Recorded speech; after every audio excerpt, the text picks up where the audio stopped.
Selamat datang di podcast dari kelompok 1. Di sini gua Galih Akmal Nugroho dan sebelah gua Firdi, Bunga, dan Moses. Jadi hari ini kita bakal ngobrolin salah satu konsep paling penting dalam perilaku konsumen, yaitu consumer motivation and personality. Nah, kalian kan banyak yang nanya-nanya nih, kenapa sih kita harus membeli barang sesuatu? Kenapa ada yang impulsif, ada yang super rasional, bahkan ada yang bela-belain antri? Nah, pas launching tiba langsung sold out guys. Sebenarnya itu semua ada penjelasan psikologisnya. Nah, maka dari itu kita kelompok 1 akan menjelaskan psikologis tersebut. Nah, kita mulai dari motivasi konsumen. Apa sih motivasi konsumen itu? Jadi motivasi konsumen itu pada dasarnya alasan internal yang mendorong seseorang melakukan pembelian. Nah, teori yang paling sering dipakai itu adalah teori Maslow's Hierarchy of Needs. Mulai dari kebutuhan fisiologis, keamanan, sosial, penghargaan, sampai aktualisasi diri. Dalam konsumsi, orang bisa membeli sesuatu untuk memenuhi level kebutuhan yang berbeda-beda. Nah, contohnya itu makanan untuk kebutuhan dasar kita, asuransi untuk keamanan, atau kelas yoga untuk aktualisasi diri kita. Nah, setelah teori Maslow, ada juga teori Herzberg's two-factor theory. Nah, teori ini bilang kalau ada dua jenis faktor.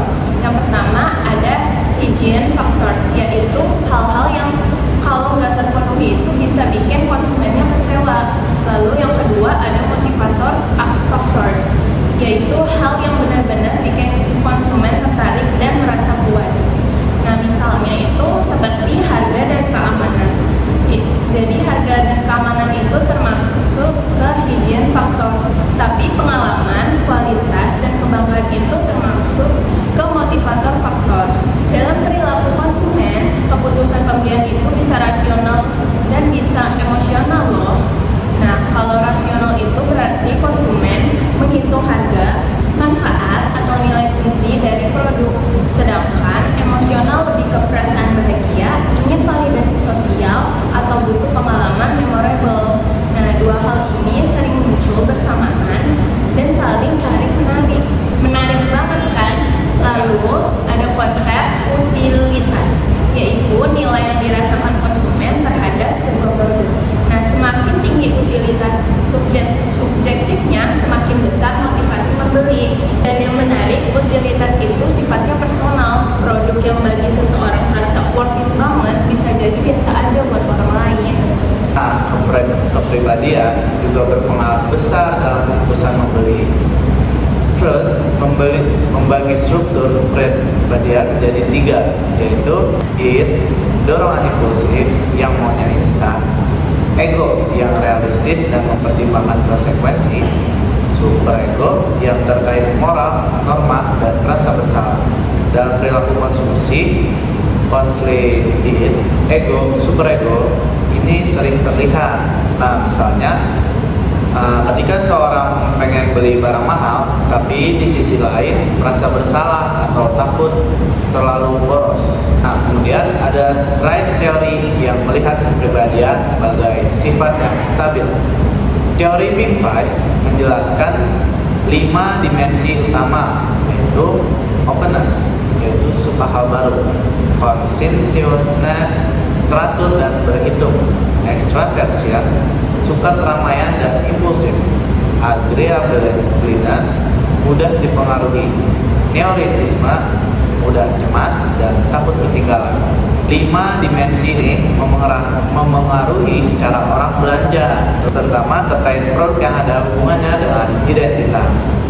Neo-Freudian fokus pada kebutuhan sosial seperti rasa aman, diterima, atau dihargai. Sedangkan Murray memperkenalkan psychogenic needs, misalnya kebutuhan akan pencapaian, hubungan, dan kekuasaan. Dalam konteks konsumsi, kebutuhan-kebutuhan ini menjelaskan kenapa orang mencari produk atau pengalaman yang membuat mereka merasa punya status atau koneksi sosial. Nah, yang terakhir ada konsep self concept, yaitu bagaimana seseorang melihat dirinya dan bagaimana mereka ingin dilihat orang lain. Banyak orang membeli produk untuk membentuk identitas, misalnya gue anak konser, gue fans Coldplay, atau gue pencari pengalaman. Identitas ini punya pengaruh besar dalam keputusan pembelian. Sekarang kita masuk ke seperti kasusnya. Nah, tahun lalu penjualan tiket konser Coldplay di Indonesia menjadi fenomena nasional. Yaitu tiket habis dalam hitungan menit, server error, orang-orang yang begadang, bahkan ada yang pakai VPN, multiple device, dan berani bayar mahal ke reseller. Di media sosial banyak banget orang cerita sampai nangis karena dapat tiket dan yang gagal. Bomonya parah, bukan sekedar membeli akses nonton konser, tapi sebuah fenomena psikologis masalah. Kalau kita lihat data konser global, Coldplay memang punya brand experience yang kuat, tapi antusiasme di Indonesia benar-benar ekstrim. Nah, pertanyaannya, teori apa aja sih yang bekerja di balik fenomena ini? Kita masuk ke analisisnya. Kita mulai dari Maslow. Kebutuhan sosial, orang ingin jadi bagian dari komunitas fans Coldplay. Kebutuhan penghargaan ini bangga bisa mendapat tiket yang langka, aktualisasi diri, konser yang dianggap sebagai pengalaman hidup yang bermakna. Herzberg juga masuk ke sini, yaitu izin, harga tiket, keamanan transaksi, kestabilan server. Motivatornya pengalaman emosional, momen langka, dan kesan life changing. Nah, dari sini motivasi orang membeli tiket konser sangat dipengaruhi oleh faktor emosional. Ada excitement, nostalgia, dan fear of missing out. Rasionalitas tetap ada, tapi lebih ke nomor 2. Utilitas subjektifnya sangat tinggi.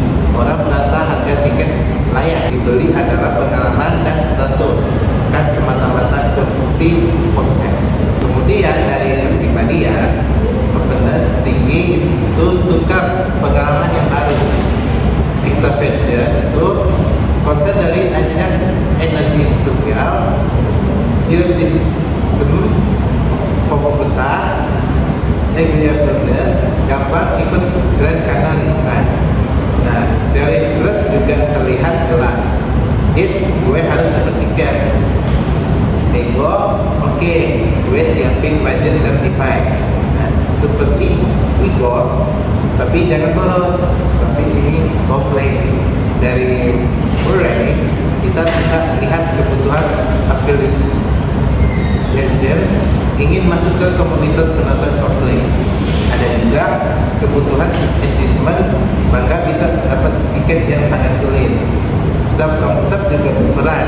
Banyak orang menggunakan konsep ini untuk memperkuat identitas diri, bahwa mereka adalah fans sejati atau orang yang menghargai pengalaman besar. Nah, dari fenomena Coldplay ini kita bisa lihat bahwa keputusan membeli itu bukan cuma soal uang, tapi motivasi dan kepribadian juga punya peran besar dalam menentukan apa yang dianggap penting oleh konsumen.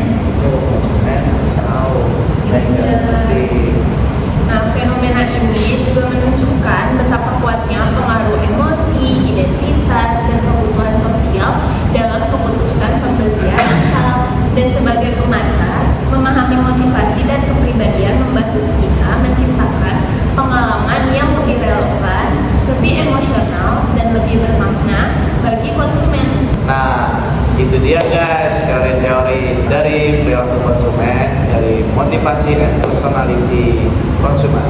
Nah, tadi udah banyak banget tuh yang kita dapetin, mulai dari dari Maslow, terus tadi ada terus war tiket Coldplay ternyata guys. Itu juga war tiket Coldplay itu ada hubungannya sama perilaku konsumen. Nah, konsumen itu punya peran besar atau peran penting untuk Keputusannya sendiri. Nah, jadi mungkin itu saja guys dari podcast kelompok 1 hari ini. Semoga bermanfaat.